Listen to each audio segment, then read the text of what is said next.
something like that. Yeah. Okay. So what needs to be done to create a fair amount of accountability, and what do you understand under accountability for leaders, for ethical leaders? Well, I think the accountability should go up the chain. I think that's the solution. The boards should become accountable too. And the boards are totally non-accountable because they're just representing the owners. And the worst thing that can happen to them is that their company goes belly up and goes to zero, right? Mm. But what about their accountability for the rest of society, right? And that is really totally lacking. So in my opinion, this board of directors, this is really the point where and there's a lot of regulations in countries like Austria about board of directors, but there's no regulations about their societal responsibility and their ethical responsibility. So would you see that to be the responsibility of politics to stipulate that? Yeah, I mean, politics has already started with this, but only with the sort of very salient topics. For example, the amount of women who are in a board of directors, it's now stipulated for a minimum. Things like that. And obviously they never want to exaggerate this kind of regulation on that level because then it becomes maybe unattractive as a place to do business. But I think the main reason for that would be that there's a lot of competition internationally where you can have alternatives where you don't have to care about those things. Again, this kind of measure, let's take the diversity measure for the board members. Mm-hmm. It is an advantage for the company because obviously the more diversity you have, the more competent decision that body can make because they can generate more options before they take a decision. So this is all ties in always into the same. You can see how these patterns repeat themselves on the various levels, and then I think this is the main problem. The main problem is that the accountability stops at the chief executive, and it should really go beyond. Yeah, I think there's this barrier, this wall barrier. The lower downs are held accountable in the sense of being fired, maybe not legally. I often find that project management is also kind of a scapegoat system. Absolutely. Where executives pick young, ambitious project managers that do their bidding. If they succeed, it's the benefit.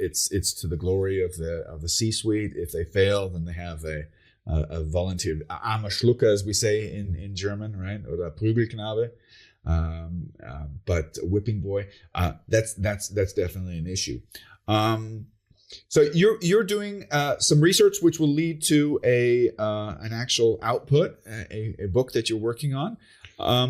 Yes, that, and also there's actually another part to this puzzle, because if you go into a company, and say, okay, so you want to talk about ethics. So what now? Yeah. Where do we start? Yeah. Right.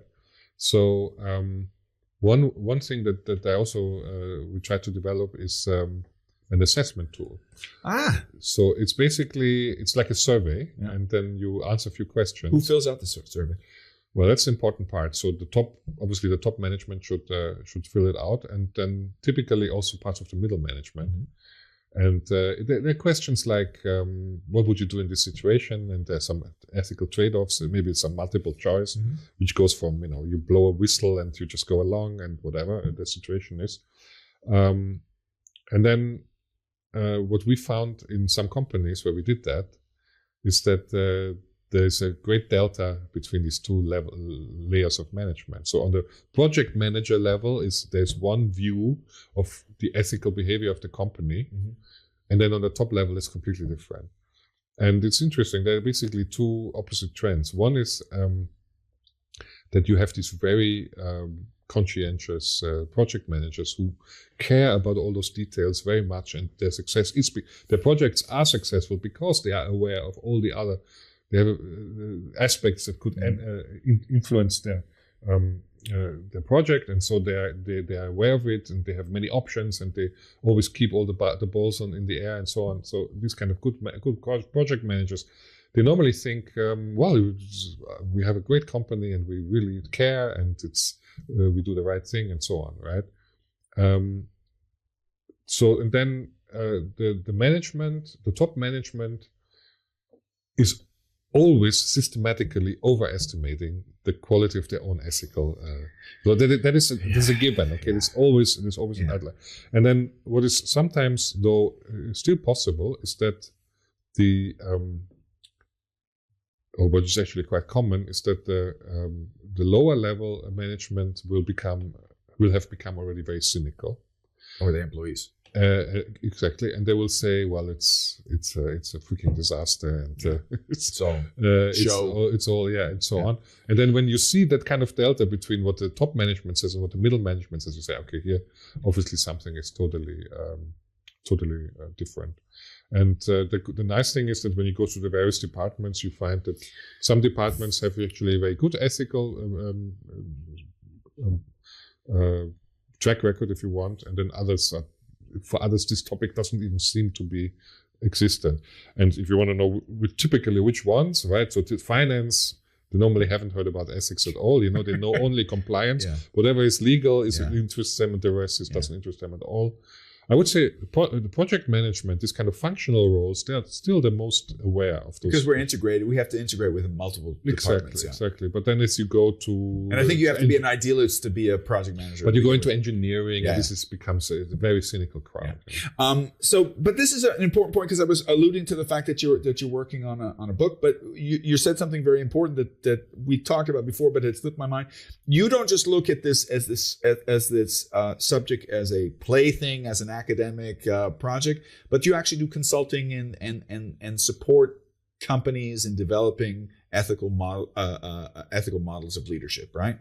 And you mentioned that you have this survey. What are some of the metrics that this survey will give? What kind of is there some? I'm assuming there's some kind of. Yeah, I mean it's going to be a multiple choice survey that you can gain a number of points, right? And then we will have certain cutoff values for assessment.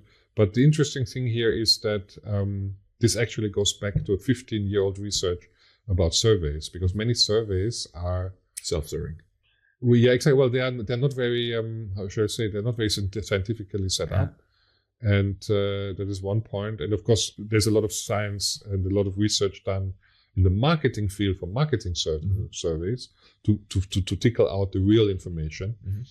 But what people do not often take into account is that an employee survey, so management employee survey, is actually a strategic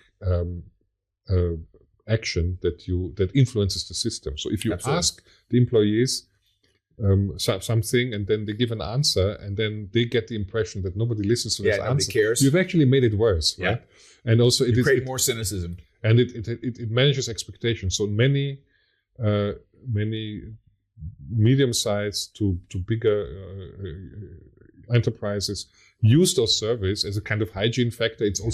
It's offered by my HR company who does greenwashing, whitewashing. Yeah, and then so we have our employee survey, and they call it engagement survey. So we have engagement, but it's basically this hygiene factor, and they don't understand the strategic value of doing the survey. And you see, this is, by the way, what is important.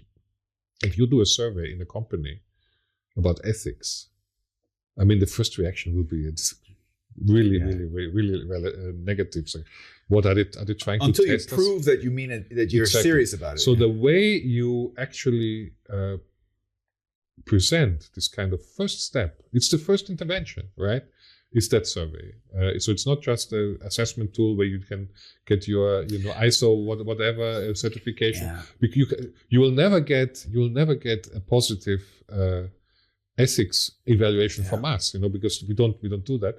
Maybe the best score you can get from 0 to 1 is 0.4 or something like that. I think also if you're going to do an ethics survey, it has to be enveloped in things that people on different levels of the organization can understand. Because what is a mechanic on the production line is what ethics. You're going to have to put it in their language, and that is is there equity, is there inclusion, is there fairness, okay, is there a do people listen to us when we speak? Is the company looking out for our best interest, or do I have the feeling that I'm being taken advantage of?